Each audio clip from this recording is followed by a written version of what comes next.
you ever looked at a country and thought, how is this even possible?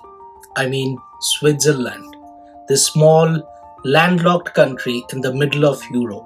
No major ports, no oil, no empire, no army to speak of. And yet, it's one of the wealthiest, safest, and most stable places on earth. By every metric, economic, social, technological, it punches far above its size. But here's the kicker: Switzerland got there without fighting wars, without colonizing anyone, without joining NATO, and without building a massive military. It literally chose not to play the global power game and still ended up winning. So today, I want to explore a different kind of power, not the kind built on missiles and dominance, but the kind built on trust, precision, neutrality, and long-term thinking. This isn't just about Switzerland, it's about what happens a country says, no, we are not going to do it your way, and somehow thrives. Let's start at the beginning. Geography. Because geography is destiny, and Switzerland geography is complicated. No oceans, surrounded by powerful neighbors, France, Germany, Italy, Austria. Mountains everywhere, jagged, snow-covered, breathtaking, and isolating. You would think this would make Switzerland weak, right? But it did exactly the opposite. Mountains protected the Swiss for centuries. They couldn't be possibly invaded, but they also couldn't expand outward. So instead of building an empire, Switzerland built inward. They built precision, they built resilience, and they built independence. And they built it together despite being deeply diverse. Because here is something people forget: Switzerland is not a monoculture. They speak 4 national languages: French, German, Italian, Romance. And each region or canton has its own culture, politics, even laws. So how do they not fall apart? Simple answer is radical decentralization. Each canton governs itself. The national government is light, direct democracy where the people vote on nearly everything, keeps power in check. Switzerland is like a peaceful, high-trust version of the internet. Everyone local, everyone independent, yet still connected. It's messy, it's slow, but it works well. And that's part of the secret. Switzerland's success doesn't come from efficiency. It comes from deliberate slowness, careful decision-making, compromise, and trust. Now let's talk money. Switzerland isn't just rich, it's absurdly rich. As of 2024, its GDP per capita is over $94,000. That's among the highest in the world. Low unemployment, low debt, strong currency, and yes, lots of millionaires per capita. But question is how? Not from natural resources, not from a Silicon Valley, not from dominating trade routes. Switzerland makes money by being kind of boring. It's predictable, safe, legally neutral, and famously precise. Think about it. What do they sell? Pharmaceuticals, banking, insurance, luxury watches, engineering, precision tools, high quality chocolate. All boring but world class. Their exports are not massive in quantity but incredibly high in value. Swiss watches aren't cheap. Swiss drugs are not generic. Swiss machinery doesn't break. So they sell trust and they protect that brand like gold. And what do people do with their money when the world gets chaotic? They move it to Switzerland. That's how Swiss banks became so powerful. Not just because of secrecy, but because Switzerland was always neutral, even during wars, even during global crashes. And that neutrality became their economic moat. Switzerland's most famous export isn't chocolate, it's neutrality. The world knows Switzerland as the country that refuses to take sides. But neutrality isn't just a marketing slogan. It's embedded deep in their national DNA and their constitution. Switzerland has been neutral for over 200 years, and that's not by accident, it's by design.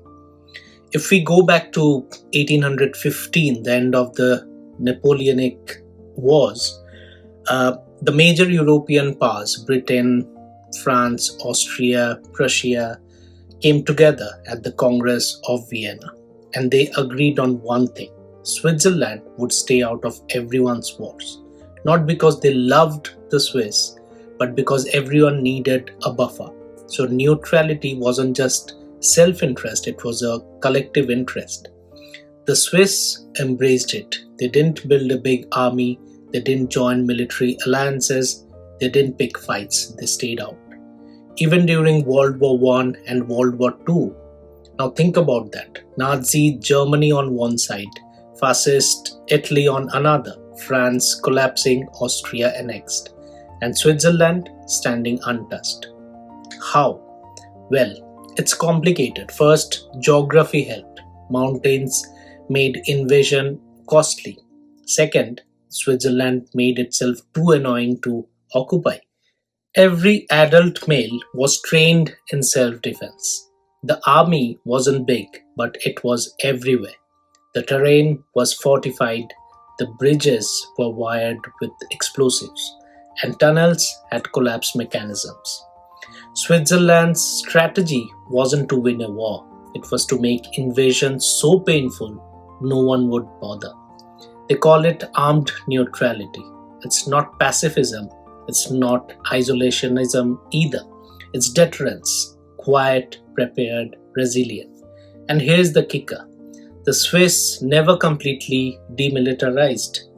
To this day, there's no professional standing army, but every man is required to undergo military training. The equipment is stored, the strategy remains. Neutrality to Switzerland isn't weakness, it's empowered independence. And because they never sided with anyone, everyone came to them for help. That's how Geneva became the capital of diplomacy. The UN, the Red Cross, World Economic Forum, countless negotiations between warring countries. When the world needs a quiet room to talk, Switzerland opens its door. And it's trusted by both sides, and that's real power. Not loud, not flashy, but enduring. People often ask, why isn't Switzerland in NATO? I mean, they're right in Europe, they're surrounded by NATO countries. Why not just join and be safe? But that's the point. Switzerland believes it is safer by staying out. Joining NATO means shared defense, yes, but it also means getting dragged into other people's fights. And Switzerland doesn't want that fight. Their neutrality isn't selective, it's strict. They have had referendums about joining NATO. The answer has always been a clear no. Even during the Cold War, even after Russia invaded Ukraine, the Swiss believe that true independence means not being part of a military bloc. Instead, they invest in civil defense. Every home must have a bomb shelter. Every tunnel is defensible. Every Swiss male has been trained to defend the country, not invade others. And that's not weakness, that's self-reliance. And ironically, it's made them safer than many NATO members because Switzerland has no enemies, no military bases abroad, no history of invasion or occupation. So even in global conflict, nobody targets Switzerland. Now let's talk about the part of Switzerland that's both legendary and controversial: Swiss banking. For decades, the words Swiss bank account have symbolized secrecy, discretion, security, sometimes even hiding something. But how did this tiny country become the money vault of the world? The story goes back to the early 20th century. In 1934, Switzerland passed the Banking Secrecy Act, making it a criminal offense for banks to reveal the identities of account holders. This wasn't originally about tax evasion, it was a response to political unrest. Jews in Nazi Germany were being hunted. French citizens were being surveilled. People needed a place to protect their money and sometimes their lives. Switzerland offered that refuge. No questions asked. Over time, this secrecy became a selling point. Switzerland didn't offer the highest returns, it wasn't the most aggressive with investments, but it was safe, quiet, private. And in a world that kept getting messier, privacy became premium. Swiss banks didn't fail during the Great Depression, they didn't collapse during the financial crisis, and they didn't get nationalized or shaken by coups. Just kept operating with precision, with calm, with trust. This reputation became Switzerland's invisible export. When nations fell, oligarchs ran. When economies collapsed, elites fled. And where did they put their money? Zurich, Geneva, Nagano. But with that power came criticism, because secrecy can be used to shield the corrupt. Over time, pressure mounted. The US cracked down on offshore tax havens. International organizations demanded more transparency, and Switzerland began to adapt, slowly, carefully, but decisively. In recent years, Swiss banks have started cooperating with foreign regulators. They have tightened compliance, increased transparency, and cleaned up many of the gray zones. Still, the reputation remains. If you want your money out of reach and out of sight, Switzerland is still your first call. But it's no longer the Wild West. It's now a well-regulated fortress, cleaner, more ethical, but just as stable. And the core appeal is also still the same. Not speed, not returns, not scale, but trust. Switzerland doesn't ask to be in charge. It just becomes the place people go when they lose faith in everything else. And that is real influence. We have seen how Switzerland built wealth through neutrality, trust, and precision. But here's something most people don't realize. Switzerland is also one of the most innovative countries in the world. And they have done it again without making noise. Let's start with the numbers. For over a decade, Switzerland has ranked number one in the Global Innovation Index. Not China, not the US, not Germany or Japan, but Switzerland. Why? Because innovation in Switzerland isn't about flashy tech startups or billion-dollar IPOs. It's about solving real problems with quiet perfectionism. Let's take healthcare. Switzerland is home to Novartis, Roche, and a network of world-class biomedical firms. They don't just manufacture drugs, they invent them. Their pharmaceutical exports are massive, over $100 billion a year. And that's more than India's entire IT services exports. And yet, you barely hear about it. Then there is engineering. Swiss companies build the machines that build other machines, from micro precision tools to massive tunnel boring systems. Swiss engineering powers factories all over the world. Even their public transport is a kind of innovation. Trains that are accurate to the second, cable cars and mountain railways that defy gravity, ticketing systems so seamless they feel invisible. That level of detail isn't just design, it's culture. Switzerland doesn't innovate to disrupt, it innovates to improve, to refine, to last. Take the watch industry. You would think in 2025 nobody would buy mechanical watches, and yet Swiss watch exports hit record highs last year. Why? Because a Swiss watch isn't just a timepiece, it's a story, a craft, a statement of longevity in a disposable world. Same with architecture. Switzerland builds quietly futuristic cities, efficient, clean, walkable, resilient. They are phasing out nuclear power, investing in hydropower, solar, and smart grids, all without fanfare. This is innovation, Swiss style. No tech billionaires stop doing TED Talks, no viral product launches, just steady, meaningful, world class progress. So, after all of this, what can the world actually learn from Switzerland?